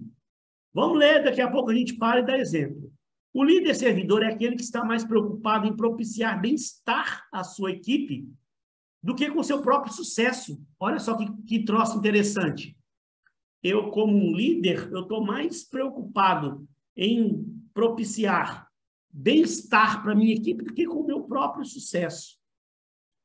Geralmente, os gerentões, o gerentão capataz, é que está preocupado com o sucesso dele. Quando dá certo, ele que levanta lá e ele quer assumir que foi ele que foi o responsável pelo sucesso. O líder servidor, ele se coloca à disposição para ajudar as pessoas e está mais preocupado com o bem-estar dos outros do que com o seu próprio sucesso. Ele busca a opinião e a experiência de todos na empresa e leva a equipe a aprender com seus erros, de forma que todos se sintam parte de um todo, buscando atingir o resultado comum. Lembra daquele conceito que eu falei numa aula da gestão do sentido, você dá sentido ao trabalho das pessoas. Gente, isso é sensacional. Isso é muito importante, você fazer uma reunião com o seu grupo e mostrar ao seu grupo que cada um ali dentro é uma peça de uma engrenagem, que o sucesso do grupo depende do trabalho de cada um em particular e que todo mundo vai ser responsável pelo sucesso da coisa quando o sucesso vier. Imagina a pessoa olhar para aquilo e pensar assim, não, eu faço parte de uma equipe, eu faço parte de uma coisa maior. E na hora que lá na frente que a coisa der certo, o líder vira e fala, não, o sucesso foi da equipe, o sucesso não foi meu, o sucesso é da equipe. Isso é maravilhoso. As pessoas que participam disso, elas se sentem engrandecidas, elas se sentem realmente parte do negócio. Porque, gente, a pior coisa que pode ter, que faz você perder sua liderança, e que eu já vi, eu já senti isso na pele, é você se esforçar, trabalhar de só se matar, trabalhar, quando a coisa der certo, é o seu gerente que ganha os méritos do negócio. E você fica lá, o seu gerente que é aplaudido e ganha é o responsável por todo o sucesso do negócio, e se você não foi valorizado naquilo que você fez. Sabe, isso é desgastante para a gente, nós seres humanos, nós queremos ser reconhecidos, é uma coisa simples. Né? O que mais? Olha lá. O líder não depende de uma posição formal para exercer a liderança. Eu já falei com vocês. Né? Ele não depende da posição formal. Então, você, como líder também, não se preocupe. Mesmo que você ainda não esteja lá ocupando um cargo de liderança, um cargo de gerência, alguma coisa, mas você vai exercer a sua liderança dentro da sua empresa. Não depende do seu cargo, você tem que contagiar as pessoas, está acabando o tempo. O líder servidor provoca mudanças por meio de sua autoridade moral, independentemente do poder formal que tenha. Ele não depende do cargo para exercer. Então, o maior erro você entrou numa empresa, está lá ainda de assistente. Não fique pensando assim, quando eu for promovida a gerente, aí eu vou exercer minha liderança. Não, comece desde lá de baixo, comece a mostrar quem você é, comece a tentar influenciar as pessoas para o bem. O diretor da empresa vai observar isso em você e vai ver que você tem essa capacidade de liderança. Pessoal, olha só, vai encerrar o prazo, eu vou voltar novamente, mas vai ser rápido a próxima volta, tá? Não vão ficar 20 minutos mais não, mas eu preciso só mais... Vocês devem estar vendo aí tela cheia, não tá? Sim. Então, vamos embora lá. Olha lá, então eu estava falando, o líder servidor não depende da posição formal. Ele provoca mudança por meio da sua autoridade moral, independente do poder formal que tenha. Né? Dalai Lama, Madre Teresa de Calcutá jamais tiveram cargos públicos, mas por meio da sua autoridade moral, exerceram a liderança no serviço à humanidade. Né? Eu falei na aula aquele dia, Jesus Cristo, ele não teve um cargo, ele não era presidente, ele não era governador, ele não era... Mas não dependeu do cargo para exercer sua liderança, e hoje, considerado o maior líder da história da humanidade, com 2000 anos depois, né? Ele tem mais de 2 bilhões de seguidores na face da Terra. Então, olha para você ver. E não tinha um cargo formal, né? No meio da sua autoridade. Deixa eu só salvar aqui o último vídeo, pessoal. Espera aí. Rapidinho. Operação, conferência. Tá. Salvou aqui. Espera aí. Então, o que mais para a gente encerrar? Já estou acabando já aqui. Espera aí. Agora, lá, o texto do monge executivo. Um líder eficiente é aquele que desenvolve as habilidades e as qualidades morais que o capacitam a inspirar e influenciar um grupo de pessoas. Todos influenciamos pessoas diariamente. Nós deixamos a nossa marca nas diversas áreas da nossa vida. Então, gente, presta atenção, só para a gente encerrar. Depois eu vou só passar um vídeo aqui, mas olha que texto interessante, que o cara fala no livro O Monge Executivo. Nós deixamos nossa marca nas diversas áreas de nossa vida, por onde a gente passa. A partir de hoje, gente, você tem que pensar, botar na sua cabeça uma coisa, pensar, por onde você está passando, por onde você tem passado, você tem deixado a sua marca, você tem influenciado as pessoas, de forma que as pessoas elas vão lembrar de você como uma pessoa que influenciou as pessoas a buscarem coisas melhores na vida. Ó, será que o que o cara fala? Ó, será que seus familiares, seus colegas de trabalho, seus vizinhos, seus conhecidos da igreja, ou de qualquer outro grupo que você participa, essas pessoas estão sentindo a sua marca, estão sentindo a sua influência moral, sua capacidade de liderar as pessoas? Você está realmente mudando a vida de alguém? O líder, ele tem que pensar dessa forma, ele tem que estar sempre preocupado com isso. Ser servidor significa identificar e atender às necessidades legítimas dos demais. Não se trata de ser um escravo e fazer tudo o que os outros quiserem, mas de fazer aquilo que realmente as pessoas precisam. Espera aí, deixa eu só voltar antes aqui, ó. Nesse texto de cima aqui, ó, tem uma frase muito bacana, gente. Eu não sei se eu vou acertar a frase toda, não, que é da Madre Teresa de Calcutá, que ela falou assim: você não pode permitir que uma pessoa saia de perto de você sem ter melhorado um pouco a vida dela. Deixa eu procurar aqui para ver se eu acho a frase correta. Quer ver aqui, ó? Deixa eu ver se eu acho essa frase correta. Eu acho muito bacana. Quer ver? Deixa eu procurar aqui. Você não... Ver se eu vou achar. Pode permitir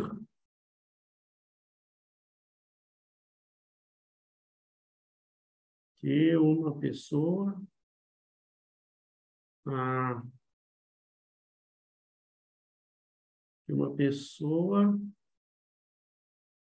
saia de perto de você.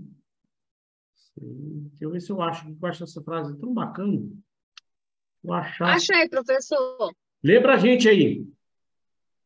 Não devemos permitir que alguém saia da nossa presença sem se sentir melhor e mais feliz. Simples, simples demais, não é? Lê de novo pra gente.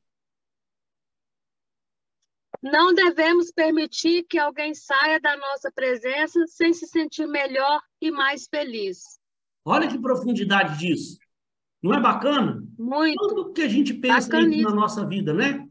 Toda vez que você encontrar com uma pessoa, se tiver contato com uma pessoa, gente, isso seja em qualquer lugar, no ambiente de trabalho, na faculdade, na igreja, no outro grupo, no futebol, para quem é homem e joga tem um futebol com seus colegas. Todas as pessoas que se encontrarem com você, você não pode permitir que ela saia de perto de você naquele momento ali, sem ela se sentir melhor. Pensa bem, se todo mundo pensasse assim, que mundo maravilhoso que a gente ia viver. Então é aquela história que eu também sempre falo, a gente não vai mudar o mundo sozinho. Não, nós não vamos mudar o mundo, mas a gente precisa fazer a nossa parte. Se a gente for pensar dessa forma, eu não vou mudar o mundo, então eu também não vou preocupar com o meu próximo. Não, então aí o mundo vai virar. Por isso que o mundo está ruim desse jeito. Então, eu não vou mudar o mundo sozinho, mas eu procuro fazer a minha parte. Eu tento fazer a minha parte e tento passar a mensagem para outras pessoas. Isso é uma sementinha que vai sendo plantada, vai se disseminando, né? A gente tem que pensar, nós não vamos mudar o mundo hoje, da noite para o dia, mas a gente precisa deixar um mundo melhor lá para frente, para os nossos filhos, para os nossos netos. Então, eu tenho que fazer a minha parte, eu tenho que deixar a minha marca. Sabe? Eu acho legal quando, às vezes, encontro uma pessoa que trabalhou comigo 10 anos atrás, ela vem falar, poxa vida, era tão bom quando eu trabalhava com você, a gente, nossa, você foi um cara que marcou minha vida. Então, eu penso, poxa, legal. Pô, então, eu tô conseguindo deixar minha marquinha lá, onde eu passei e tal. Sabe? Então, eu me preocupo com isso, sim. Quero ser lembrado positivamente lá na frente, lá pelas pessoas que conviveram comigo. Você também precisa pensar nisso. Né? E ser um líder servidor é isso, é eu me colocar à disposição para ajudar as pessoas. para fazer Isso é com que as empatia, né, pessoas... professor? Oi? Isso é empatia, né? Empatia, né? Não me colocar no lugar do meu próprio, tentar ajudar as pessoas a melhorar de vida, me preocupar com com o meu próximo, com as pessoas que convivem comigo, né? Aí ele fala aqui, ó, não se trata de ser um escravo e ficar fazendo tudo que os outros querem. Então, você como líder também tem uma coisa importantíssima também, não sei se vai falar no próximo texto, mas olha também que coisa importante, hein? A gente precisa, como eu falei numa aula passada, a gente também, na hora da liderança, no meio empresarial, a gente também precisa ter uma dosagem. O que a teoria lá de cima do grid gerencial, lá em cima, falou? Tem algum momento em que eu sou mais democrático, mas tem algum momento também que eu tenho que ser um pouco mais autocrático. Eu tenho que saber o momento certo. Se eu estou lá, nós estamos para entregar um projeto, e o projeto está atrasado, aí daqui a pouco o cliente vai chegar cobrando, cadê o projeto? Não saiu? Vai dar problema na empresa, e eu sou o líder do negócio. Então, tem momento em que eu tenho que cobrar na hora que precisa ser cobrado, sem também humilhar ninguém. Para eu cobrar da minha equipe, eu não preciso chegar e humilhar as pessoas. Saber como cobrar, com respeito. Mas eu preciso também ter o meu momento de cobrar. E tem um momento que eu posso ser um pouco mais liberal, bateu as metas, chegou o final de ano e tal, né? Então, vamos aproveitar um pouquinho o momento, deu tudo certo e tal, né? Beleza? E agora também uma coisa importante, saber entender, presta atenção que isso é importante, saber entender a diferença de necessidade com desejo. O que é isso? Amanhã eu vou tornar a falar isso lá na aula. Necessidade com desejo. O que é isso? Eu preciso estar atento aqui, ó, às necessidades legítimas das pessoas. Saber entender o que é uma necessidade e o que é um desejo. Qual a diferença de necessidade com desejo? Para você entender, é o seguinte, eu tenho necessidade de comida, de comer, não tem? Nós somos seres humanos. Eu tenho necessidade de comer. Se eu não comer, eu morro. Se eu não beber água, uma hora vai dar um problema. Eu tenho necessidade de me alimentar. Agora, eu tenho necessidade de alimentar, mas eu estou com desejo de comer um sanduíche do McDonald's. Aí é diferente. Então, essa que é a diferença de necessidade e desejo. Eu tenho necessidade de comer, só que eu quero comer um sanduíche do McDonald's. Aí é um desejo, aí passou a ser um desejo. Eu não preciso, para eu sobreviver, eu não preciso de comer sanduíche do McDonald's. Um prato de arroz, feijão, verdura e legume vai me sustentar. Vou passar bem com aquele prato de comida ali. Ah, mas eu quero comer um sanduíche com batata frita, com Coca-Cola. Aí passou a ser um desejo. Por que eu estou falando isso? Às vezes, os funcionários numa empresa têm esse negócio. Uma coisa é uma funcionária virar para você e falar assim com você: eu vou precisar sair mais cedo hoje porque minha filha adoeceu. Minha mãe ligou aqui, eu estou indo para o hospital com minha filha. Então, realmente é uma necessidade. Então, eu tenho que entender. Eu, como líder, eu tenho que me colocar no lugar dela. Imagina só como é que eu vou querer prender a mulher aqui no trabalho, proibir ela de sair mais cedo, sendo que a mãe ligou falando que foi para o hospital com a filha dela. O que é isso? Filha, você não vai nem sair mais cedo, não. Você vai sair agora, por favor. Vai lá ver como é que sua filha está. Vai lá para o hospital, lá dá toda a atenção. Isso é uma necessidade. Agora a pessoa virar para você: hoje eu vou precisar sair mais cedo, porque meus amigos estão chegando aí mais cedo. Hoje nós vamos para o barzinho beber chopp. Mas não, aí não é... Isso é necessidade. Né? Isso já aconteceu. O cara virar para mim lá na empresa que eu trabalhava lá: ô, Eduardo, será que segunda-feira eu posso faltar? Mas o que aconteceu? Falta por quê? Não, porque sábado é meu aniversário. Mas, tá, beleza, sábado, seu aniversário não é sábado? Por que está pedindo? Não, é porque aí o pessoal da minha família vai chegar lá do interior, vai ficar o final de semana lá na minha casa, e nós vamos ficar lá enchendo os cornos sábado o dia inteiro, domingo também. Estamos programando um churrasco para domingo, então eu queria saber, meu aniversário, se eu posso descansar na segunda. Aí a pessoa está transformando um desejo numa necessidade, achando que tem necessidade. Pô, peraí, a empresa, isso aconteceu realmente. lá nessa empresa, não tem algumas empresas que têm uma política de liberar o funcionário no dia do aniversário dele. Agora, não era o caso dessa empresa. Essa empresa não tinha essa política. Não era uma política. Então, a pessoa vinha pedir para faltar segunda-feira, porque sábado é o aniversário dela. Aí ela está transformando um desejo dela numa necessidade. Né? Eu posso sair mais cedo hoje porque tem um jogo à noite, eu já quero encontrar com a turma, nós vamos para o Maracanã. Peraí, ué.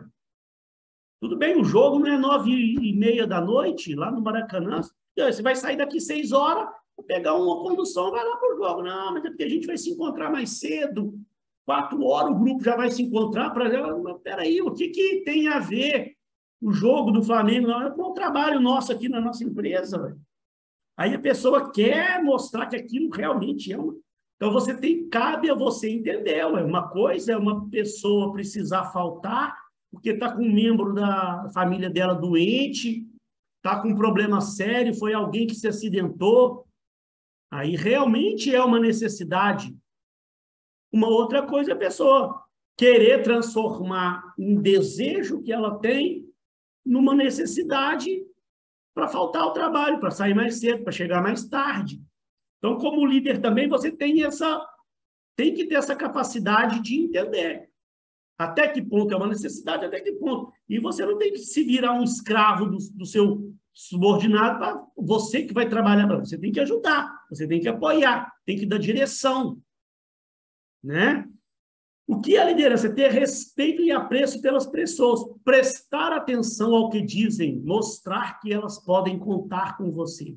Resumidamente, abraçar os outros quando necessitam de um abraço e repreendê-lo quando precisarem disso.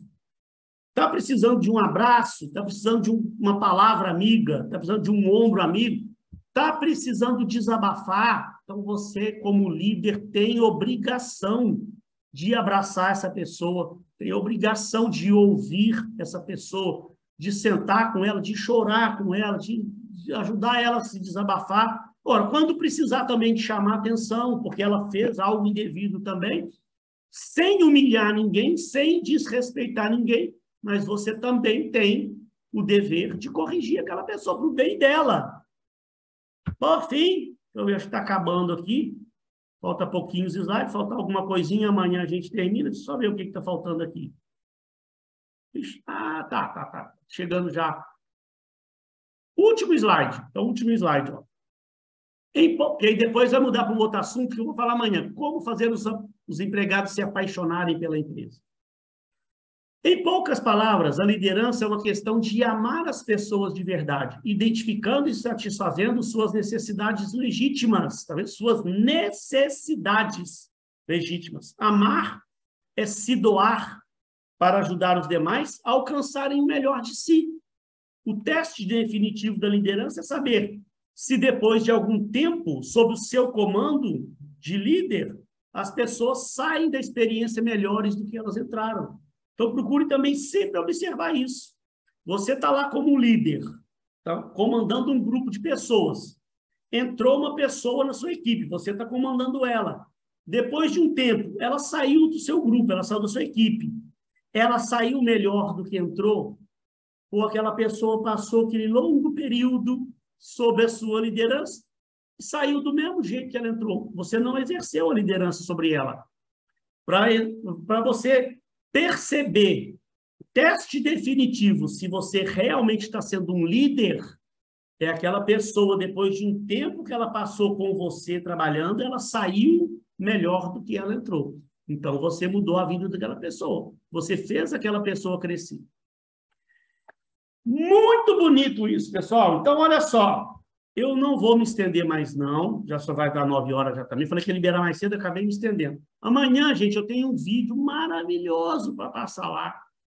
Amanhã, espero que dê tudo certo, para que a gente amanhã não tenha problema para ir para a faculdade, que a gente se encontre lá amanhã. Encerre o assunto, eu já vou mandar um materialzinho dessa semana sobre negociação, já vou mandar, eu estou só dando uma enxugada nele, que a gente acabou atrasando um pouquinho aí as aulas, né? Vou dar só uma enxugadinha no material. Hoje mesmo eu mando, amanhã eu concluo o assunto de liderança com vocês e a gente já entra no próximo assunto, que é da parte de negociação. Pessoal, hoje eu mais falei do que ouvi vocês, né? Espero que tenha sido pelo menos proveitoso. Quem tivesse com alguma coisa assim querendo falar, quiser pode falar agora, tá? Ou se não, anota. Amanhã a gente vai estar junto na sala de aula. Aí a gente troca ideias sobre tudo que eu falei hoje com vocês, que eu acredito que tenha sido proveitoso, tá? E aí, se amanhã alguém quiser, a gente troca uma ideia lá sobre tudo isso que foi falado aqui. Beleza, pessoal? Beleza. Combinados? Tchauzinho, Tchau. professor. Boa noite. Boa noite, fiquem com Deus. Fica com Deus, Coração, professor. muito Tchau, obrigado. boa noite. Tchau, boa Boa noite. noite. Boa noite. Fiquem com Deus aí. Parabéns pela aula, hein? Tava maravilhosa. Que bom, que legal. Amanhã a gente complementa lá na sala. Valeu, pessoal. Boa noite a todos aí. Valeu, Obrigado, Rogério, professor. Christian, Um Francisco. abraço. Mário, né? Muito obrigado, Rosiane, Jadir, Leidiane, Pedro, todo mundo aí. Se faltou falar algum nome, me desculpe. Muito obrigado por terem participado aí. Fiquem com Deus. Com Deus também, professor. Boa noite. Tchau. Boa noite, Cristian.